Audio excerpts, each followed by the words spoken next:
নারী স্বাস্থ্য শুধু শারীরিক সুস্থতার বিষয় নয়, এটি মানসিক, সামাজিক ও প্রজনন স্বাস্থ্যের সাথেও ঘনিষ্ঠভাবে সম্পর্কিত।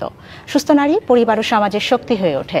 কিন্তু দারিদ্র্য, সচেতনতার অভাব, সামাজিক কুসংস্কার ও অপুষ্টি নারী স্বাস্থ্যের বড় বাধা। নিয়মিত স্বাস্থ্য পরীক্ষা, সুষম খাদ্য, মানসিক স্বাস্থ্যের যত্ন এবং প্রজনন স্বাস্থ্য বিষয়ে সচেতনতা নারীর জীবনমান উন্নত করে। কিশোরী বয়স থেকে শুরু করে মাতৃত্ব ও বয়োবৃদ্ধ প্রতিটি ধাপে বিশেষ যত্নের প্রয়োজন।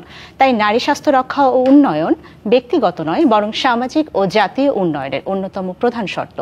স্বাগত নোবেল লাইট 28 প্রেজেন্স নারী স্বাস্থ্য রিলেটেড অনুষ্ঠানে। আপনাদের সাথে আছি আমি ডাক্তার ফারজানা আলী। আজ আমাদের আলোচনার বিষয় নারীদের থাইরয়েড সমস্যা। আলোচনা করতে আমাদের সাথে আছেন institute of nuclear medicine and allied সায়েন্সের পরিচালক ও থাইরয়েড বিভাগের প্রধান, শহীদ সোহরাওয়ার্দী মেডিকেল কলেজ ও হাসপাতালের অধ্যাপক ডাক্তার জিনাত জাবিন। দর্শক, স্ক্রিনে দেখানো নাম্বারে আপনারাও ফোন করে নিতে পারেন চিকিৎসকের পরামর্শ। ম্যাম, আমন্ত্রণ জানাচ্ছি আমাদের আজকের পর্বে। কেমন আছেন? ভালো আছি, আপনি ভালো আছেন? আমিও ভালো আছি। ম্যাম, এখন কিন্তু দেখা যাচ্ছে WHO তথ্য মতে দেখা যাচ্ছে প্রতি হাজারে একজন এই থাইরয়েডের সমস্যায় ভুগছেন। এবং আমরা কিন্তু কথা বলতে যাচ্ছি নারীদের থাইরয়েড সমস্যা নিয়ে। একটু শুরুতে থাইরয়েড গ্রন্থি নিয়ে জানতে চাই যে থাইরয়েড গ্রন্থি কি এবং এটা কিভাবে কাজ করে। থাইরয়েড গ্রন্থি আসলে একটা প্রজাপতির মতো দেখতে একটা ছোট্ট গ্রন্থি, যেটা আপনার সবার গলার সামনে ষড়যন্ত্রের ঠিক নিচেই অবস্থিত। কিন্তু গ্রন্থিটা ছোট হলেও এটা একটা এন্ডোক্রিন গ্ল্যান্ড বা অন্তঃক্ষরা গ্রন্থি, যেটা আমাদের শরীরের জন্য খুব গুরুত্বপূর্ণ হরমোন T4 এবং T3, থাইরক্সিন এবং ট্রাইআয়োডোথাইরোনিন নামে দুটো হরমোন তৈরি করে, যা আমাদের শরীরের যে বিপাক, শরীরের বৃদ্ধি এবং নারী স্বাস্থ্য বলেন বা অন্যান্য অর্গানগুলোর কন্ট্রোল সব কিছুর সাথে জড়িত। একটু জানতে চাই, এখন কিছু নারীদের মধ্যে থাইরয়েডের সমস্যা বেশি পরিলক্ষিত হচ্ছে, এর পেছনে কারণগুলো কি? আসলে ওয়ার্ল্ড ওয়াইডই কিন্তু নারীদের মধ্যে আসলে থাইরয়েডের রোগটার প্রবণতাটা একটু বেশি। তো নারীরাই বেশি কেন এফেক্টেড হয় এই জিনিসটা চিন্তা করলে আমরা যে যতটুকু বুঝতে পারি যে নারী হরমোন যেগুলো রয়েছে, ইস্ট্রোজেন, প্রোজেস্টেরন, এই হরমোনগুলোর তারতম্য যখন হয় প্রতি মান্থে মেনস্ট্রুয়াল সাইকেল এবং যে ঋতুর মধ্যে দিয়ে নারী চলে, সেখানে থাইরয়েড হরমোনের সাথে এদের একটা কনফ্লিক্ট হয় এবং সেইটাই সম্ভবত বলা হয় এখনো সম্ভবত নারীদের থাইরয়েড রোগের প্রাদুর্ভাবটা বেশি করে থাকে। আরেকটি বিষয় কিন্তু এখন পরিলক্ষিত হচ্ছে, সেটা হচ্ছে অনিয়মিত মাসিক। এই অনিয়মিত মাসিক থাইরয়েড হরমোনের সমস্যা সৃষ্টির সাথে কোনো সম্পর্ক আছে কিনা? হ্যাঁ, আছে। এবং দেখা যাচ্ছে যে আমরা থাইরয়েডের মেইন যে দুটো রোগ সাধারণত ডিল করি, যে থাইরয়েড গ্রন্থি কম কাজ করলে আমরা বলি হাইপোথাইরয়েডিজম এবং বেশি কাজ করলে বলি হাইপারথাইরয়েডিজম। হাইপারথাইরয়েডিজম এবং হাইপোথাইরয়েডিজম দুটো রোগেই কিন্তু দেখা যায় যে মেনস্ট্রুয়াল সাইকেলের ইরেগুলারিটির সাথে এটা জড়িত থাকে। তো এটার কারণ হলো ওই যে যখন ইস্ট্রোজেন বেশি হয়ে যায় তখন কিন্তু দেখা যায় যে থাইরয়েড হরমোনটা একটু কম কাজ করতে থাকে। তো এই কারণে মাসিকের অনিয়মিত হয়ে যাওয়ার ব্যাপারটা জড়িত থাকতে পারে। এখন কিন্তু আমরা দেখছি আমাদের জীবনযাপনে একটু পরিবর্তন হয়েছে, খাদ্যাভ্যাসেরও পরিবর্তন হয়েছে। অনেকেই দেখা যাচ্ছে যে স্থূলতায় ভুগছে, অনেকেরই আবার দেখা যাচ্ছে ওয়েট যেটা দরকার, ওজন যেটা দরকার তার থেকে কম। এই ওজন, বাড়তি ওজন বা কম ওজন থাইরয়েড সমস্যার সাথে সম্পর্কিত কিনা? বাড়তি ওজন থাকা মানেই যে সে থাইরয়েড সমস্যায় ভুগছে তা নয়, তবে হাইপোথাইরয়েড পেশেন্টের ক্ষেত্রে দেখা যায় যে তার বিপাকটা কমে যায়, স্বাভাবিকের যে মেটাবলিজমটা কমে যায়। যখন এটা হয় তখন দেখা যায় যে তার ধীরে ধীরে ওয়েট গেইন হতে পারে। আর ঠিক অপোজিটটা হচ্ছে হাইপারথাইরয়েডিজম রোগীদের ক্ষেত্রে, তার দেখা যায় যে বিপাকটা বেড়ে যাচ্ছে, তখন তার কিন্তু ভালোভাবে সে খেতে পারছে, তার ক্ষুধাও আছে, কিন্তু তার ওজন কমে যাচ্ছে। এটা পেশেন্টরা এসেই বলে যে আমি স্বাভাবিক খাই, আমার প্রচুর ক্ষুধা হয়, কিন্তু তারপরেও আমার ওজন কমে যাচ্ছে। তো এই দুটো একটা বেশ কমন সিমটম যেটা আমরা পাই। কিন্তু তার মানে এই নয় যে শুধুমাত্র স্থূলতা থাইরয়েডের কারণেই হচ্ছে, আরও অন্যান্য অনেক কারণ। এবং আমাদের খাদ্যাভ্যাস যেটা বললেন যে ফাস্ট ফুড এবং জাঙ্ক ফুডের উপরে নির্ভরতা, এটা কিন্তু একটা বড় কারণ। আমরা একটুও হাঁটতে চাই না, আমরা একতলা থেকে তিনতলাও দেখা যায় যে লিফটে করে উঠতে চাই। তো এইসব প্রবণতাও কিন্তু মানুষকে স্থূল করে দিচ্ছে। এখন কিন্তু আমরা দেখছি আমাদের মানসিক চাপটাও বেড়েছে। মানসিক চাপের সাথে এর কোনো সম্পর্ক আছে কিনা?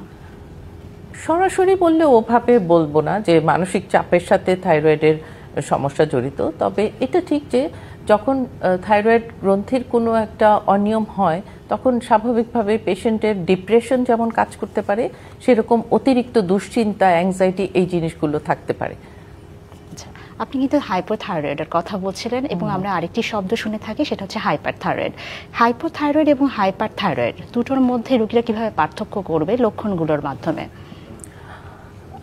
আপনি যেহেতু ডাক্তার, আপনারা জানেন যে আমাদেরকে একেবারে যখন আমরা ব্যাচেলার MBBS পড়তে থাকি তখনও টিচাররা বলে থাকে যে একটা রোগ তুমি ইভেন ওভার টেলিফোনও তুমি ডায়াগনোস করতে পারবা, সেই রোগটা কি?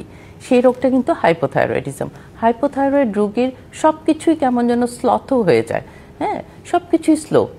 তার কথা বলার থেকে শুরু করে তার ওজন বেড়ে যাওয়া, তার কার্যক্রম সে ভুলে যাচ্ছে, সে হঠাৎ ঘুমিয়ে পড়ছে। এটা কেন হচ্ছে? কারণ তার থাইরয়েড গ্রন্থির যে হরমোনগুলো ওগুলো অনেক কম নিঃসরণ হচ্ছে এবং সেটা রোগীর সামগ্রিকভাবে তার জীবনের উপরে প্রভাব ফেলছে। তো তখন হাইপোথাইরয়েড পেশেন্টদেরকে আমরা স্বল্প মাত্রায় থাইরক্সিন ওষুধ দিয়ে তার ট্রিটমেন্ট করে থাকি। আর অপোজিট জিনিসটা যেটা হাইপারথাইরয়েড, তখন দেখা যায় যে তার যতটুকু দরকার তার তুলনায় বেশি হরমোন তৈরি হচ্ছে থাইরয়েড গ্ল্যান্ড থেকে। সেটা আবার কি করছে, তাকে একদম ওয়েট লস করিয়ে দিচ্ছে, তার মাসল বাল্ক কমিয়ে দিচ্ছে, অনেক সময় প্যালপিটেশন থাকে এবং হাইপারথাইরয়েড রোগী দেখা যায় যে অন্যান্য অর্গানগুলোও এফেক্টেড হয়, যেমন হার্ট, মাসল, বোনস সব কিছুতে ক্ষতিগ্রস্ত হতে পারে। একটু জানতে চাই যে আমরা যেহেতু হাইপার এবং হাইপোথাইরয়েডিজমের কথা শুনছিলাম, এছাড়াও আরেকটি দেখা যায় থাইরয়েড নোডিউল দেখা যাচ্ছে। এই থাইরয়েড নোডিউল যদি দেখা যায়, রোগীরা কিভাবে বুঝবে যে সে বিনাইন কোনো সমস্যায় ভুগছেন? এটা খুব গুরুত্বপূর্ণ একটা প্রশ্ন। যখন পেশেন্টরা আসে একটা থাইরয়েড নোডিউল নিয়ে, বেশিরভাগ ক্ষেত্রেই দেখা যায় তার কোনো সিমটমসই নাই, হঠাৎ একদিন খেয়াল করেছে কিংবা অন্য একজন বলেছে যে তোমার গলাটা একটু ফোলা দেখা যাচ্ছে। তো তখন আমরা থাইরয়েড নোডিউল সবার আগে একদম খুব সহজে ডায়াগনোসিস করতে পারি। একটা খুব ভালো হাই রেজলিউশন যদি নেকের একটা আলট্রাসাউন্ড করি, আলট্রাসাউন্ড দিয়েই কিন্তু আমরা নোডিউলটার অনেক কিছু জানতে পারি, যেমন এটার সাইজ কেমন, কোন লোবে অবস্থিত, ডান দিকে না বাম দিকে, তারপরে এটা কি কনসিস্টেন্সিটা কেমন, এগুলো জানতে পারি। পরবর্তীতে আমরা যেটা করি যে নোডিউলটা যদি আমাদের দেখে সন্দেহ লাগে, তখন আমরা অন্য পরীক্ষা যেমন সাইটোলজি করে একটু দেখতে পারি যে এটা কি আসলে কোনো বেনাইন নোডিউল নাকি এটা কোনো ম্যালিগনেন্সির দিকে যাচ্ছে। তখন আমরা অ্যাকর্ডিংলি সেই অনুযায়ী আর কি ম্যানেজমেন্টে যাই। নোডিউলের ধরন অনুযায়ী আপনারা চিকিৎসা দিচ্ছেন। একটু থাইরয়েডের সমস্যা চিকিৎসা সম্পর্কে জানতে চাই। রোগীরা যখন আপনাদের কাছে আসেন থাইরয়েডের সমস্যা নিয়ে, কিভাবে চিকিৎসা দিচ্ছেন? প্রথমত আমরা তার হরমোন পরীক্ষা করে দেখি যে পেশেন্টটার হরমোনের মাত্রাটা কেমন আছে, সে কি ইউথাইরয়েড নাকি হাইপো নাকি হাইপার, এটা দেখতে পারি। তার সাথে হচ্ছে যে অন্যান্য পরীক্ষাগুলো যেমন করা হয়, আমরা হরমোন করি, আলট্রাসাউন্ড করে দেখি যে গ্ল্যান্ডের সাইজটা ঠিক আছে কিনা, নোডিউল আছে কিনা। যদি প্রয়োজন হয় কখনো কখনো আমরা থাইরয়েড স্ক্যান করি। যখন দেখি যে পেশেন্টের হরমোনের মাত্রা অত্যন্ত কমে গিয়েছে এবং সে হাইপারথাইরয়েডের দিকে যাচ্ছে, তখন আমরা আরেকটা পরীক্ষা করি, রেডিও অ্যাক্টিভ আয়োডিন আপটেক। হ্যাঁ, আয়োডিন আপটেক করলে আমরা ফাংশনটা বুঝতে পারি যে পেশেন্ট কেমন আছে।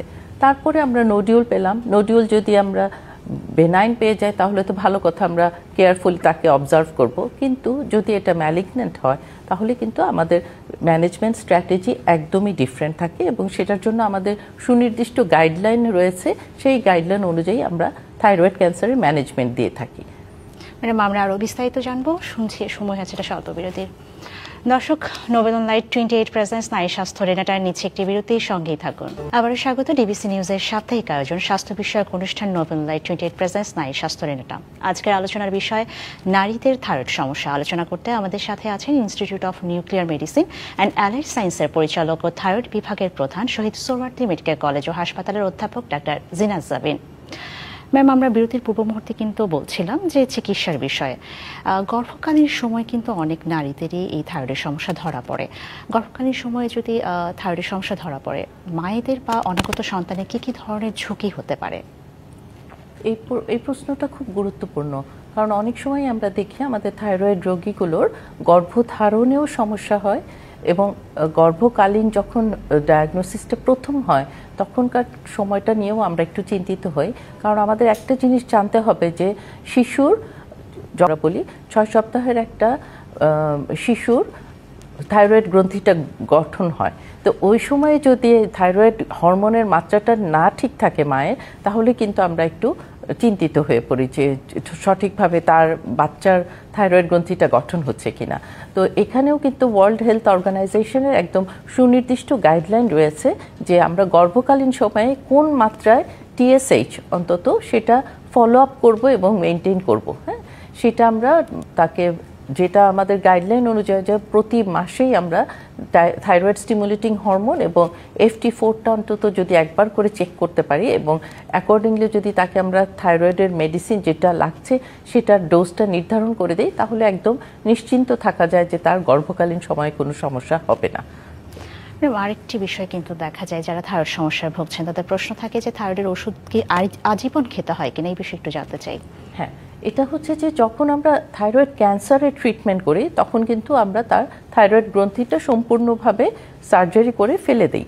ফেলে দেওয়ার পরে কোনো না কোনো ওষুধ দিয়ে তো তার কাজটা কন্টিনিউ করতে হবে, তখন কিন্তু থাইরক্সিন তার লাইফ লং খেতে হবে। আর যে রোগী হাইপোথাইরয়েড রোগে ভুগছেন তারও কিন্তু থাইরক্সিন লাইফ লং খেতে হতে পারে। কিন্তু আমি আমার রোগীদের ক্ষেত্রে বলি যে দেখেন, আপনার ছোট্ট একটা ওষুধ খেয়ে যদি আপনার থাইরয়েড গ্রন্থির কার্যক্রমটা স্বাভাবিক থাকে, অসুবিধাটা কি? সকালে উঠে একটা ওষুধ খাচ্ছেন, আর তো কিছু করতে হচ্ছে না। তো একটা মাত্র ওষুধই কিন্তু দেখা যায় যে একটা পেশেন্টের লাইফস্টাইলটা একদম স্বাভাবিক রাখতে, কোয়ালিটি অফ লাইফটা একদম স্বাভাবিক রাখতে কিন্তু অনেক হেল্প করে। তো আজীবন খেতে হতে পারে। আরেকটি বিষয় একটু জানতে চাই, আয়োডিনের সাথে কিন্তু বলা হয়ে থাকে আয়োডিনযুক্ত লবণ বা আয়োডিনের সাথে থাইরয়েডের সম্পর্ক আছে। এখন তো আসলে আয়োডিনযুক্ত লবণ বাজারে পাওয়া যাচ্ছে, আয়োডিনযুক্ত লবণ খেলে আসলে থাইরয়েডের সমস্যা থেকে পরিত্রাণ পাওয়া যাবে কিনা? আমরা জানি যে বাংলাদেশ আসলে একসময় বেশ আয়োডিনের অভাব জন্যই তো একটা জিওগ্রাফিক্যাল এরিয়া ছিল বাংলাদেশে। তো বাংলাদেশে আগে যেরকম আয়োডিনের ঘাটতি ছিল সেটা কিন্তু অনেকাংশেই আসলে আমরা অতিক্রম করতে পেরেছি হচ্ছে আয়োডাইজ সল্ট, যেটাকে বলা হয় ইউনিভার্সাল সল্ট আয়োডিনেশন, এটার কারণে। তা আয়োডিনটা কেন লাগে আমাদের? আমরা যা খাচ্ছি সেখানকার আয়োডিন নিয়েই কিন্তু আমাদের থাইরয়েড গ্রন্থিটা হরমোন দুটো তৈরি করছে। এখন যদি আয়োডিনের অভাব থাকে তাহলেও পারবে না তৈরি করতে। সেটা যেমন আমরা অতিক্রম করে এসে আমার যে অভিজ্ঞতা দেখি যে যখন অনেক আয়োডিনের অভাব ছিল, বড় বড় ঘ্যাগ রোগ নিয়ে যে রুগীরা আসতো, তাদের যে আয়োডিন ডেফিসিয়েন্সি গয়টার যেটাকে আমরা বলি সেটা ছিল, সেই ধরনের রোগী কিন্তু এখন আমরা কম পাই। তার মানে নিশ্চয়ই আয়োডাইজ সল্ট এখানে একটা ভূমিকা রাখে। তারপরে আসি যে হ্যাঁ, সবার আয়োডিনের ঘাটতি পূরণ হয়ে গেল, আমরা আয়োডাইজ সল্ট খাচ্ছি, তাতে কি কোনো অসুবিধা হচ্ছে কিনা? হ্যাঁ, এটা নিয়েও কিন্তু বিভিন্ন বিদেশি আর্টিকেল এবং আমাদের দেশেও গবেষণা হয়েছে যে বেশি মাত্রায় আয়োডিনও আবার থাইরয়েড গ্ল্যান্ডকে বেশি স্টিমুলেট করতে পারে এবং সে কারণে কিছু কিছু রোগ দেখা যেতে পারে। যদিও এটা এখনও অতটা প্রতিষ্ঠিত না, তারপরেও ওভারঅল যেটা আমাদের চিন্তাধারা সেটা হচ্ছে যে তারপরেও আমাদের আসলে একটু আয়োডাইজ সল্ট খাওয়াই উচিত। আমাদের আর্থসামাজিক প্রেক্ষাপট অনুযায়ী একটু জানতে চাই যে আপনি তো দীর্ঘদিন ধরে থাইরয়েডের সমস্যায় আক্রান্ত রোগীদের চিকিৎসা সেবা দিয়ে আসছেন। এই বাংলাদেশে যে আর্থসামাজিক প্রেক্ষাপট, এই প্রেক্ষাপট অনুযায়ী যখনই চিকিৎসা দিচ্ছেন কোনো সমস্যার সম্মুখীন হচ্ছেন কিনা? অবশ্যই দীর্ঘদিনের অভিজ্ঞতায় শুধু আর্থসামাজিক না, আমি বলবো সোশিও কালচারাল রিলিজিয়াস সব কিছু মিলিয়ে যদি আমার নিজের অভিজ্ঞতার কথা বলি, যেহেতু এই রোগটা একটু মেয়েদের বেশি হয়, যখন অল্প বয়সী কোনো মেয়ের ধরলাম যে থাইরয়েড ক্যান্সারই ধরা পড়েছে, পেশেন্টের যে গার্জিয়ানরা, পেশেন্টের যে অভিভাবকরা, তারা দেখা যায় যে এই সহজ সত্যটাকে মেনে নিতে পারে না। যদিও থাইরয়েড ক্যান্সার একটি নিরাময়যোগ্য ক্যান্সার এবং সঠিকভাবে থেরাপি নেওয়ার পরে রোগীর কিন্তু লাইফের কোয়ালিটি একদম স্বাভাবিক থাকে, তারপরেও তাদের মধ্যে এক ধরনের প্রবণতা দেখা যায় যে এই থাইরয়েড ক্যান্সারের তথ্যটি গোপন করে তারা তাড়াতাড়ি মেয়েকে বিয়ে দিতে চায়। হ্যাঁ, এবং বিয়ের সময় জানায় না যে তার মেয়ের থাইরয়েড ক্যান্সার আছে। এখন থাইরয়েড ক্যান্সার চিকিৎসার জন্য এই যে লাইফ সেভিং একটা ওষুধ থাইরক্সিন তার প্রতিদিন সকালে খেতে হবে, সে তো বিয়ে হয়ে চলে গেল শ্বশুরবাড়ি, ব্যাগে কয়েকটা ওষুধ ছিল, সে কয়টা খেয়েছে, তারপরে যে আর ওষুধ খেতে পারছে না, জানাতে পারছে না, খাচ্ছে না এবং রোগটা ছড়িয়ে নিয়ে যে সে হাজির হচ্ছে। এটা আমি মনে করি যে একটা প্রচণ্ড ধরনের অসচেতনতা এবং এই জিনিসটা থাকা উচিত না। মানুষের জীবন সবার আগে, সবচাইতে গুরুত্বপূর্ণ, মানুষের বিয়ে নয়। আপনি একটু খাদ্যাভ্যাস সম্পর্কে জানতে চাই। থাইরয়েডে আক্রান্ত রোগীদের খাদ্যাভ্যাসে কি পরিবর্তন আনা উচিত বা খাদ্য তালিকায় কি খাবার রাখা উচিত? খাদ্য তালিকায় আমরা বলে দেই যে কিছু কিছু খাবার একটু থাইরয়েডকে স্টিমুলেট করে কিংবা এফেক্ট করতে পারে, সেই জিনিসগুলো একটু কম খেতে, কিন্তু একেবারে নিষেধ করি না। হ্যাঁ, তো স্বাভাবিক যে খাবার আমরা খাই, আমাদের বাঙালিদের যে ধরনের খাবার খাওয়ার প্রবণতা, যে একটু শাকসবজি খাওয়া হয়, মাছ, তারপরে ডিম, আমরা বলি যে একটু বাদাম খাবেন, তারপরে চর্বিযুক্ত মাছ খাবেন, কিন্তু অনেক সময় রোগীদের অনেক কোয়েশ্চেন থাকে, যেমন তারা বলতে থাকে আমি কি হাঁসের মাংস খেতে পারবো, গরুর মাংস তো খাওয়া যাবে না, এটা তো খাওয়া যাবে। আসলে তা না, খেতে পারবেন আপনি সবই, তবে কিছু কিছু খাবার যেমন আমরা বলি যে একটু পাতাকপি, ফুলকপি, ব্রকোলি, মূলা, গাজর, এই সবজিগুলো হয়তোবা রোজই খাদ্য তালিকায় না রাখাই ভালো, কারণ কিছুটা থাইরয়েডকে এফেক্ট করতে পারে। তারপরে হচ্ছে যে ক্যানের যে প্রোডাক্ট, ক্যানের ভিতরে রাখা মাশরুম, বিভিন্ন ধরনের সবজি কিংবা প্রিজারভেটিভ দিয়ে রাখা থাকে, এগুলোকে ধারণা করা হয় যে হয়তোবা থাইরয়েডকে একটু এফেক্ট করতে পারে, কিন্তু এটা একেবারে যে প্রতিষ্ঠিত সত্য খাওয়া যাবেই না তা নয়। যে সকল নারীদের, আসলে আমরা যেহেতু নারীদের নিয়েই কথা বলছি, থাইরয়েডের সমস্যায় ভুগছেন, তারা এই থাইরয়েডের সমস্যা থেকে একটু ভালো থাকার জন্য কি কি ধরনের লাইফস্টাইল বা জীবনযাপন করতে পারেন, আপনার কি পরামর্শ থাকবেন? প্রথম লাইফস্টাইল হচ্ছে যে আপনার যদি কোনো ওষুধ রেগুলার খেতে বলা হয়, সেটা অবশ্যই রেগুলার খেতে হবে, এক। দ্বিতীয় হচ্ছে আমার থাইরয়েড আছে দেখেই আমার এই হচ্ছে, এই জন্য নিজেকে একদম ছেড়ে দিলে চলবে না, ইচ্ছা মতো ওজন বেড়ে গেল, আমার থাইরয়েডের জন্য ওজন বেড়ে গেল, আসলে তা না। নিজের ওজন কন্ট্রোলে রাখা কিন্তু নিজের দায়িত্ব, একটু হাঁটাচলা করা, শারীরিক একটু অ্যাক্টিভিটির মধ্যে থাকা, এটা করতে হবে। দুশ্চিন্তা কমাতে হবে, হেলদি লাইফস্টাইল সে নিজে করতে হবে। একটা জিনিস মনে রাখতে হবে যে থাইরয়েডের জন্য, এটার জন্য কিন্তু সে একেবারে মরে যাবে তা না, তো সুতরাং যতদিন বেঁচে থাকবে তার জন্য কোয়ালিটি অফ লাইফটা সে সুন্দরভাবে মেনটেন করতে পারে, এটা হচ্ছে একটা বড় জিনিস, এবং সেটার জন্য নিজেরই চেষ্টা করতে হবে।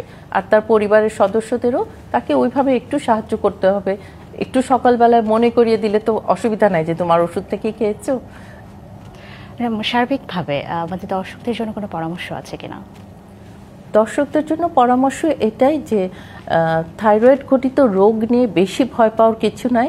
বাংলাদেশে আমরা একদম আন্তর্জাতিক মানের থাইরয়েডের চিকিৎসা দিয়ে আসছি, এবং আমরা hypothyroidism, hyperthyroidism, thyroid cancer, thyroiditis সব রোগের চিকিৎসা করছি।